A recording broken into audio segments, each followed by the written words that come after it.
Tundra Media presents The Mayor Helps, with the Mayor of Victoria, British Columbia, Lisa Helps.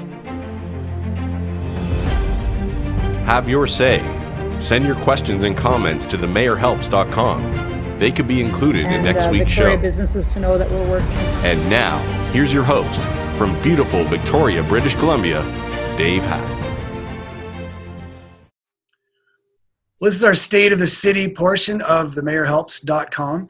And this morning, it's an interesting day because businesses are starting to open up. So how are you doing this morning, Mayor Helps? I'm doing well this morning. Had a call with the businesses yesterday, our weekly call to see what's needed, how can we help. So we'll kind of poke their heads up. I think some people thought businesses would throw their doors open as of yesterday, which was the beginning of phase 2. But businesses, I think, are rightly taking quite a cautious approach. It was interesting. One of the things we discussed is no one wants to be first, the first restaurant or the first pub. And so I think that for those that are first, because some will open, we need to support them. We need to watch really carefully what they're doing and how they're doing. There's a lot of uncertainty for business right now in terms of, how am I going to return to making money with limited space, with having to keep only, 2 or 3 customers in a store at a time. So what we're doing at the city through our business hub is providing as many resources as we can. We'll be rolling those out over the course of the week. But I think it's going to be, closing down was difficult. And I think my sense from talking with business owners and business leaders is that opening up is going to be just as difficult, if not more so. You're absolutely right. There's a couple of points that I can touch on being a small business owner. It was interesting to see the federal government's reaction to saying, we're going to avail this money to you. We're going to provide this money if you want in the forms of loans, in the forms of tax credits. But the interesting thing about the loans as a small business owner is 3 months ago, I had no plans of going into debt. And so there's this, potentially if you're a small business owner, you've got this $40,000 debt now looming over your head. So the discussion I've been having on our other podcast called The Backbone is with small business owners saying, do I declare bankruptcy now or do I wait 3 months? And the idea is, as you mentioned, when the business is open today, it's opening to 10, 15, 20% capacity. So that means 20% cash flow of what it used to be. So then you've got all the bills, like the rent very soon is going to be back up to full cost. Plus you're going to have the cost of the loan. So it is challenging, that's for sure. Yeah. And I think we'll talk with Charles later in the show. And I think, there are lots of insights coming from across the country about what can be done to support main streets as main streets thrive. And it's as the city, we can provide support to business through the business hub with information and resources, but we can, and I know Charles will have a lot to say about this, we can also create the kinds of cities that people want to be in, the kinds of public spaces where people, feel that there's enough physical space for them. There's spaces to stop, there's spaces to rest, there's spaces to be. And so I think as businesses start to poke their heads up and reopen over the next weeks and months, I think that the city has the role to play in organizing public space in such a way that gives people enough space to go out and walk safely with the right physical distances to their favorite businesses. So I think we're, the COVID period has been very, very challenging and disruptive. My feeling is that the next weeks and months are going to be equally challenging, if not more so, because the COVID period was kind of laden with despair for a lot of us and a lot of business owners. And I think now there's a sense of hope, but it's going to be challenging. But I'm an optimist, so I think we will be okay, but not with a lot of struggle and a lot of support of everyone through this time. Yeah, it's strange. I think I have to put myself in the same category as an optimist. I didn't think I was, but I kind of believe I am. I'm certainly developing into it because I look at it. I am, because of what I've done, what my family's done through this and starting a new venture as this podcast is, but also seeing friends. I got a very close friend who owns a CrossFit gym in Esquimalt, Tyrannus Athletics. And I see what they're doing, the commitment they're making to their their customers, their members. They're having to completely redesign the space. So normally it would have been, if you and I were working out together, we might be, bumping into one another, doing pull-ups or doing barbells or whatever the case might be. But they have to now map out the amount of space they have. They have to reduce the number of members that they can have in at any given time. And it has to be all this online registration. So they've had to not only implement systems, they've had to learn them and completely reconfigure their business. But they're doing it. I know the owner, Vanessa, is doing it with a smile. I mean, she's forging ahead. Yeah. Well, and I mean, that is part of being an entrepreneur. There's that creativity, that tenacity, that can-do spirit, and we need that more than ever. And I'm so committed to supporting and walking alongside the small business owners in our community, because I see that tenacity and that sense of, we're going to get through this. It's going to be challenging, but we're going to get through it. And it's quite inspiring, actually, to see the way that businesses have not only pulled through this, but helped each other through this as well. I couldn't agree more. And I'm going to ask you one more question, then we'll move on to our next segment. What are you most looking forward to doing now that businesses are open? Well, I'm getting my hair cut today. Yeah, so I'm very much looking forward. It's been a DIY for the last couple of months. My hairdresser is amazing. The Old Hatt Hair Shop on Broad Street. She's a dynamo. So yeah, can't wait to do that. Looking forward to that, and also to having a beer on the Sherwood patio. Yeah, the patio is my number one. That's for sure. There's so many nice patios in the city. It doesn't even really matter which one. Doesn't really matter. I only say the Sherwood because it's directly out my front door here at City Hall. That makes it handy. Well, thanks very much, Mayor Helps, and we will chat with you on the other side. Sounds good. Have your say. Send your questions and comments to themayorhelps.com. They could be included in next week's show. Welcome to Ask the Mayor, the portion of themayorhelps.com where we have local residents of Victoria ask the mayor a question and find out what's going on, especially during this time of COVID-19. Right now, I've got with me on the line Scott Bradford. He is Executive Director of Phoenix Human Services. And previously, Scott was, he's a fairly new resident to Victoria, and he lived in Ottawa for many years, and he was the Executive Director at the Boys and Girls Clubs in Ottawa. Scott, welcome to the program, and introduce yourself to Mayor Helps. Yes, thank you. Thank you. It's great to meet you. I've actually met you in committee meetings, but it's those are so busy times. So it's really nice to get this one-on-one time. And thanks, Dave, for allowing me to have this privilege. So I'm honored. Thank you. It's great to see you. I think I'll start by saying, my family is pretty rooted in municipal politics through my brother-in-law and through some of the folks that I know in Ottawa in the political world. I think we collectively believe that at the municipal level, that's where some of the hardest work is done, and with probably the least amount of accolades. So, I always, we've knocked on a lot of doors, my family, and, it's such grassroots work. So to you and your council and the councils of these municipalities, I first have to say, under the best of times, you have a tough job. And now I just couldn't imagine. So kudos to you. I see the energy that you bring in the podcasts and on the news, and I just have to marvel at your energy during these times. So thank you for that. Yeah, thank you. You're welcome. Yeah. So important work, and like Dave had touched on, I was part of the nonprofit world in Ottawa. I lived through the amalgamation of the cities. I ran a nonprofit in that environment in the early 2000s. And before that, I worked for the Federation of Canadian Municipalities. Okay. Oh, wow. Yeah. So I worked on Forum magazine, and we did a lot of work on underground infrastructure. So if it wasn't COVID days, I would have a lot of different kinds of questions. But under these circumstances, I think what's kind of bubbling out for me mostly is working with people that I work with now, and my teams work with, which is the children, youth, families that have mental health issues. They have family challenges.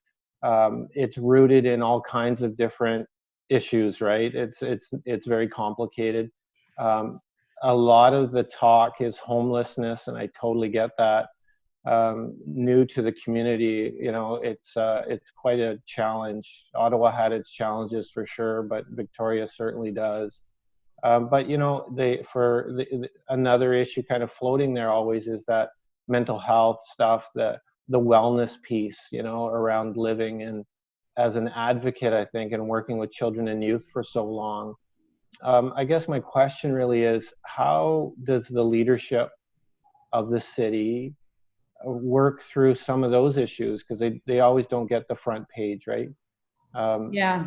And Yeah. how do you, so it's for me, it's positive, proactive prevention style programs for children and youth, so they never get into the deep end of the pool. Yeah. So new to the city, what's happening? Yeah, that's a great question.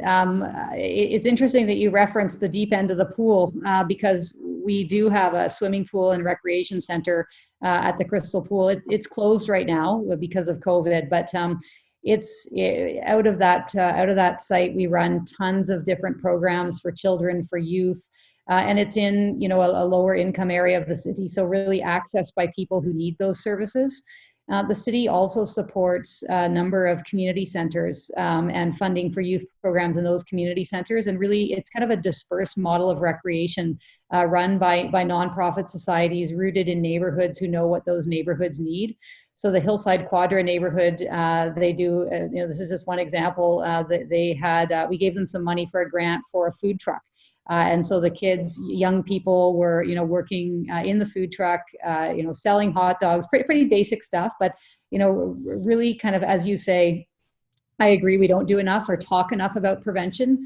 And if we can connect kids to their communities, to adults who can provide guidance and safety, once COVID passes and we get to some sense of what new normal looks like, I'd love for you to arrange for a tour of some of these community centers where this amazing work is happening. So it's not done by the city, but it's funded by the city and supported by the city and done in community. And I couldn't agree more. I know that everybody who's out there as an adult on the street with challenges of mental health and addiction, they've experienced some form of trauma.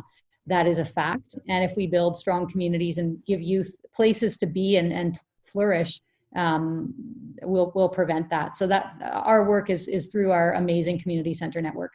Oh, that's great. And the interwovenness of the business community, right, is another thing that I see here in Victoria that's pretty strong. And companies like Dave's that do, they do these great things, oftentimes under the radar, to support local nonprofits. And during these times, it's such a challenge because it's all it's a ripple effect, right? When businesses are struggling, so are the nonprofits and the people we serve. But then a lot of the nonprofits are struggling because some of the businesses are struggling, yeah. Right? So there's a really kind of ecosystem-based approach to community development and community building in Victoria. It's quite remarkable. Yeah, there really is a sense that we are all in this together. Yeah. Thanks, Scott. I appreciate the question, the call, and we'll stay in touch. And what I'll do is I can connect you with the mayor when the time comes for you to organize those tours. Great. Thank you so much. Nice to meet you. Have a great day. Yeah. Bye. So our second guest joining us are Erica and Michael Wayland of Reflexology Experience with locations in Calgary and Victoria. Welcome to Mayor Helps. Thank you. Thanks for having us, Dave. Nice to meet you, Mayor Helps. Nice to meet you too. So we just moved to Victoria in December to open our new location in Cook Street Village, which is lovely. We're in the complementary medicine healthcare side of business, where human touch and personal connection is essential to our business. I'll have Erica ask the question. So I guess what we're looking for from the city is how Victoria can possibly help the average public, outside of perhaps the Work Safe BC, to instill that customer confidence and consumer confidence that it's okay to come out and support us, especially when human touch has kind of been a little taboo lately. Yeah, it's a really good question. I've been working with business owners throughout the pandemic to figure out what's been needed all along. And we've been hearing not only from personal touch businesses like yourselves, but others that there is a role for the city to play in terms of instilling consumer and customer confidence. And I think there are a number of things we can do. One is, and this might sound really basic and a little bit unrelated, but make sure that there's enough space in public for people to come out. So whether that means repurposing some parking spaces to turn them into pedestrian walking spaces so there's more physical distancing, signaling to people that this is the new normal. It's okay to come out now. You've been told stay at home for so long. Now you can come out. And again, creating those spaces to do so. And then I think I've got a real important role to play, just even symbolically by the things I say in this podcast, on the radio, on the news, on my blog. I got a call from my acupuncturist the other day, and she said, I'm ready. Could you come back? And I said, yes, please. I can't wait. And so even modeling, like the mayor's going to acupuncture, it must be okay to go and have those personal services. And what I think is that there's been a real, and again, I'll talk about this as well. This has been a very stressful period for many people, and people are going to need your services more than ever. And I think signaling that as well, that this has been a stressful time, and now is the time to take extra care of ourselves and extra care of the people in our communities. So I think mostly the role that we can play is making sure businesses have information. So on our Business Hub page, we've got a ton of resources, sharing those WorkSafe guidelines and so on. But I think mostly just signaling and by the actions that I take. I'm going to get my hair cut today too. Can't wait. Yay, right? And all of these things that we do, that I do, I think as a local leader, the more that I can just talk about that it's okay. And not only is it okay, but it's necessary, because you're new to Victoria. I'm so glad you guys came, and I want you to thrive here. So those are the kinds of things that we'll be doing. That's awesome. Thanks, Erica. Thanks, Michael. Appreciate your time. Thanks so much, guys. Thank you. See you. Yes. Have your say. Send your questions and comments to themayorhelps.com. They could be included in next week's show. And now, Mayor Lisa Helps sits down with this week's special guest. So this portion of themayorhelps.com is the mayor's conversation with a business leader or a community leader. And today we've got Charles Montgomery. And Charles is an award-winning author, urbanist, and leader of transformative experiments. He's also the founder and principal of thehappycity.com and the author of the book of the same name, The Happy City. Charles has worked with the United Nations, the World Health Organization, the Guggenheim Museum, Mexico City, and FutureWise in Seattle. I had an opportunity to do some research on Charles and watch a TEDx talk that he did. And it's fascinating stuff to look at city life in terms of happiness. And welcome to the show, Charles. Thanks so much for having me. It's great to speak with you both.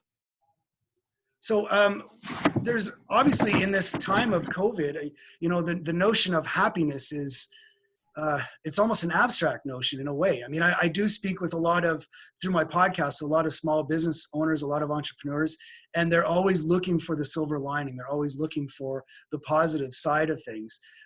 But in viewing your research and reading the little bit that I did read about you, it strikes me as happy cities are based on connectivity. Is that correct? Yeah, it is. Look, when we say happy city, we're not talking about unicorns and rainbows, although I do love both. We're really talking about what matters for the good life. And, we've been talking about this question for a couple of thousand years. So Aristotle was out in the Agora in ancient Athens calling for an approach to life that valued what was most important. Well, what do we think is most important to the good life? Well, it involves being healthy. It involves feeling good. It also involves being resilient. In other words, being strong in hard times. And it also involves living in a society where everybody has a chance and everybody's taken care of. So all those things contribute to our vision. And especially now in COVID times, governments are spending tons of money around the world. And we ask ourselves, and the analytical approach we take is, are they spending money in ways that are going to keep people healthier, happier, stronger, and keep society more inclusive? And are they? I mean, what are you seeing, Charles, in your analysis of what governments are doing? Well, it's funny. We're at this moment in time where cities in particular are taking action in a very reactive way, but they're actually doing some things that we have been waiting for many years. Um, you know, Paris, for example, is building 600 kilometers of bike lanes, permanent bike lanes. Milan is taking space back from cars and giving them to small businesses as part of their economic recovery strategy. Now, they're doing these things so people can have more space to be outside, to socially distance and move in healthy ways. But some of them are also acknowledging they're taking a long-term approach. I mean, that's just one example. On the other hand, there's a risk right now that senior levels of government are going to be funding all kinds of shovel-ready projects.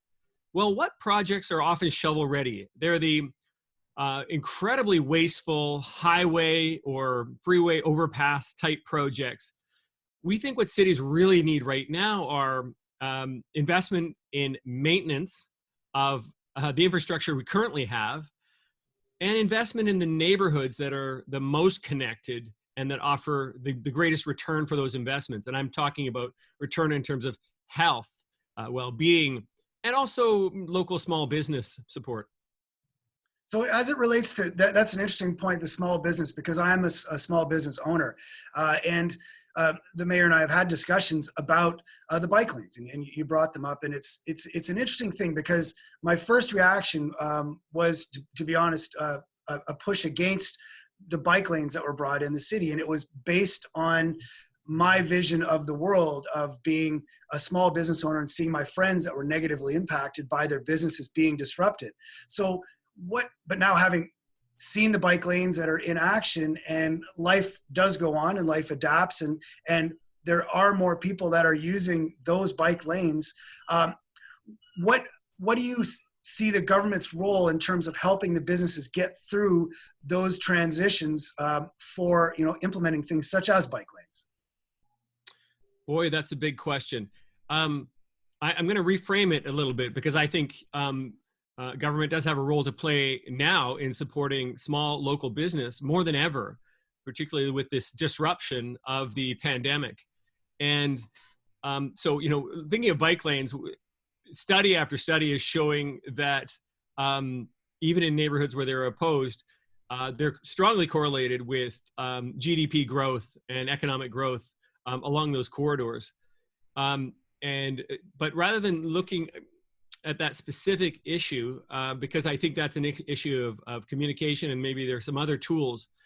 I want to think about COVID more generally. And there's a tension right now between thinking about Main Street and the recovery of Main Streets in particular. There's a tension between this desire for businesses to get through these incredibly tight months and recover. There's a wish for funding and support from various levels of government.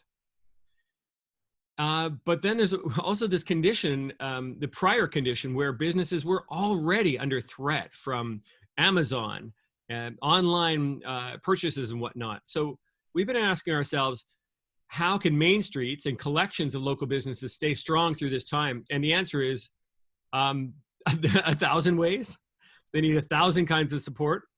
Of course, they do need support, economic support with rent in the short term. But in the longer term, what's going to keep those streets strong? What's going to keep people coming to those streets? So we work with BIAs and other organizations to make those streets stronger and make them more magnetic. And there's this very strong correlation between people's feelings of place attachment. In other words, they love a place, they feel like they belong there, they care about it, and their likelihood of returning and spending money there. So what can we do in the public realm to make those streets even more loved and even more flexible? And one way is, I just realized it was a very long response. So one way of doing it is giving those businesses more power to use parking lanes or other space in the street to spread out into those streets, use that space for social distancing, and grow their businesses. Yeah, and I appreciate that commentary, because watch, one of my favorite shows is Waterfront Cities of the World. And I remember watching the one in Copenhagen, and I've never been, but seeing not only the bike lanes, but seeing the patios, the large expansive patios and people congregating. And it reminded me of places like Toronto and New York, because I know that you did with the Guggenheim, you did an experiment in the Lower East Side of Manhattan. And I, for a summer, lived in the Lower West Side of Manhattan. So I'm familiar. And I couldn't agree more. When you walk and you see a monolith of new developments where from the edge of the sidewalk to the sky, you've got concrete and glass, as opposed to the bodegas and the little shops, the small restaurants where you walk in and it's a cubbyhole and it opens up to a back patio where you feel connected, and you've got music happening, you've got art happening. So I do agree, and it seems to me that's built around the fact that it is a real community where those people that are the business owners are building out that sense of community. And that's where you want to be, because you feel strongly connected to that person, which seems to me supports all the research that you've done. Well, and I think that COVID is a real opportunity. I mean, it's a terrible time, but it's a real opportunity to invent the cities that we've already wanted always wanted.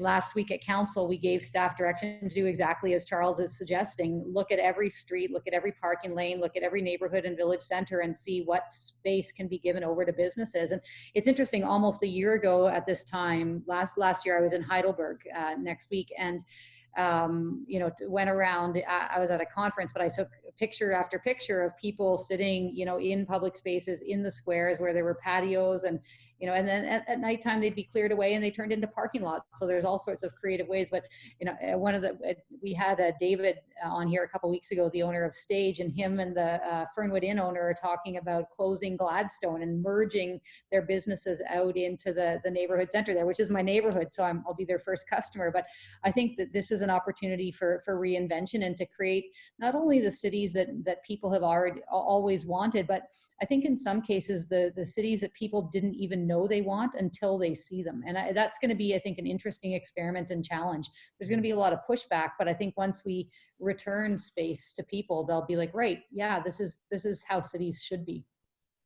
I feel like there's another issue at play here as well, and it's an uncomfortable one.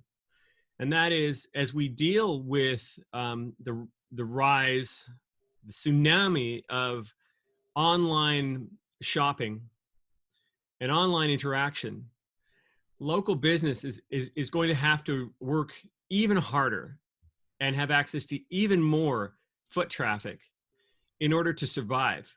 Well, where do those customers come from? The most convenient place for them to come from is the surrounding blocks, the surrounding neighborhood. And Canadian cities have utterly failed in the past couple of decades to provide that critical mass of customers within a short walk of our business districts. And we need to change that. And the way to change that is to give people more freedom to do more with their land so that people can live close within a short walk of business districts. So I'm talking about the dreaded upzoning. For those businesses to survive, we need more people living clear by. So look at your, we used to call them single family neighborhoods, which is an abhorrent term. They're actually neighborhoods for all kinds of people. So neighborhoods of detached homes, we need to give those people the freedom to do more.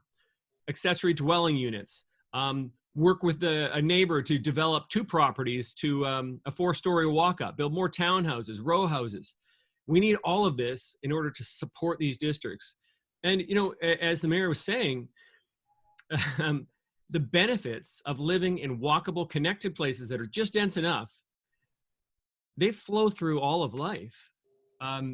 Lawrence Frank at the University of British Columbia has done tremendous work demonstrating that healthcare costs for people who live in these walkable neighborhoods, things like diabetes and heart disease, are much lower, some almost a third or more lower than healthcare costs for people who are living in auto-dependent suburbia, say out near the big box centers near Mount Findlayson.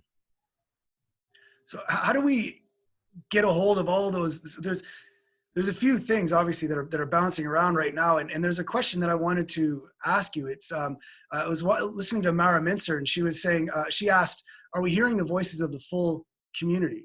And so I wanted to bring that back to the COVID discussion right now and what you're talking about. Are there any voices in the community that you feel right now are being neglected or could be heard more fully? Well, it's the same as always. I mean, it, we're very into our peer-reviewed research, okay? So I'm not going to tell you something I saw on Facebook or Fox News or whatever. I'm going to tell you what I've been reading from the peer-reviewed, boring literature sitting in university libraries. And what that literature tells us is when you actually study who participates in most public processes, most rezoning hearings or whatever, well, you're looking at it. It's me. It's middle-aged or older men who are white, who are property owners. Now in Victoria, I would say that would skew significantly older, but we're talking about wealthy property owners. They're the people who have the most time to participate in these processes. They're the ones who show up because they can. If you're a single mom or a single dad with 2 or 3 kids and 2 or 3 jobs, you're not going to make it to that public hearing. We have an opportunity now, of course, because many public gatherings are canceled. So how can we use our online tools and other remote tools as ways to engage people? So I'm going to say that people who haven't been heard enough and should be heard are the people who you generally don't see in those meetings, and people who are deeply burdened with long work hours and high costs. And I would think if you want to point to one group, I'd say renters. So Mayor Helps, do you think that is there any word to incorporate things like this into city council meetings where you'd have the virtual meetings? Forgive my ignorance. I haven't done the research to find out if you're already doing that or not. No, that's okay. Yeah, no problem. The province has given us permission to hold virtual public hearings, and we'll be starting that on June the 11th. So people will be able to Zoom in, give us their feedback from their own living room. But even before COVID, at the beginning of this term of council, we did something remarkable. We started to offer free childcare at city council meetings. So people could come in, drop off their kids, and then come upstairs, make their comment while their kids are well looked after by city staff from our recreation department, and then go pick up their kids. And even, there hasn't been a massive uptake. Our staff are not flooded with children on Thursday evenings, but I think it sends a really strong signal to parents that you're welcome here, there's space for you. And we certainly, it would be interesting. We should have asked Charles to come and study it before we started, but is the participation in our public hearings skewing younger than it used to. We also, at the beginning of this term of council, started a renters advisory committee because in Victoria, 61% of our population are renters. Renters are not a special interest group. They're the strong majority of the city. And so a renters advisory group has been advising council on all sorts of different issues. Well, it sounds good. I mean, it sounds like it might be a positive offshoot of this COVID crisis where we're able to incorporate and hear more fully all of the voices within the community. We have to decide to do it, though. I mean, these things don't just happen. That's why I was so excited to hear you, Mayor Helps, talk about something as simple as childcare. I mean, it's so obvious. And it's just nothing we thought of for a few decades when it came to public decision making. I got to say, our team and I, part of the work we do is in public engagement and helping city builders engage with residents and others. And we thought, it will just move things online. And so we worked with a new a workshop methodology that moved everything online. And we thought the first test went really well. We were so proud of ourselves because we tested it on ourselves. And then we thought, well, why don't we try it out on our parents and see how that goes? And it was an utter disaster. I'm talking, everybody's familiar with the Zoom screen now. Well, those who can use Zoom. It was like a Zoom screen of baffled and bewildered faces. And some of them were quite angry as we were trying to help them switch between windows and whatnot. And so we realized we have these assumptions and we only know they're wrong once we test them out. Now, who else wouldn't be able to participate in an online Zoom meeting? Somebody who can't afford a computer, somebody with a concussion who can't look at a screen for very long. I mean, the list goes on and on. So we think cities need to take opportunities to find other ways to aggressively reach people. And then maybe that does mean going, throwing rocks at their window and offering them a survey outside their door. Or carrier pigeons. Maybe carrier pigeons would be another thing we could do.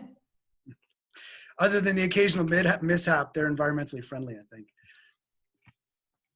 Well, thank you, Charles. I appreciate your time. The mayor's got to split. She's got a meeting fairly soon, but I very much wanted to thank you and for coming on themayorhelps.com. It's much appreciated. Oh, thank you so much. And I just want to shout out to Mayor, what you and others are doing, particularly using your city greenhouses to start growing vegetables and distribute them to families who may be having trouble getting healthy food this summer. It's just the kind of shift we need to see. Yeah, well, it's our pleasure. Nice to see you, Charles. Good to see you. Thanks, Charles. Thank you. Thanks for joining The Mayor Helps on Tundra Media. If you enjoyed the show, please like, share, and subscribe. And visit themayorhelps.com to submit your questions to the show.